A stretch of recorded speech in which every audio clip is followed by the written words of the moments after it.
Wat maak hierdie byeenkoms se program so uniek? Die rede is, dis ontwerp so dinkkunstefeeserig. Met ander woorde, jy stel jou eie program bymekaar. Daar's nie 'n vaste rooster en almal gaan op dieselfde tyd na dieselfde goed toe nie. Daar is vir jou op 'n uur 15 plus keuses om uit te kies. So jy kies byvoorbeeld, hier gaan ek na 'n stuk inligting oor die Nuwe Testament in, dit's 'n akademiese ding. Hier gaan luister ek na 'n gesprek tussen 3 kundiges oor 'n onderwerp.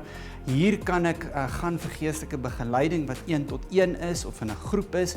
Hier kan ek netwerk, hier kan ek kuier, hier kan ek ander dominees ontmoet wat byvoorbeeld ook in jeugbediening werk of in musiekbediening werk. En so kan jy jou hele program bou. Jy kan selfs aktiwiteite soos gaan stap en volleybal en gebedsroetes, ek weet nie wat alles nie, kan jy insit in daai program. So dit is vol, dis anderster, dit is nie.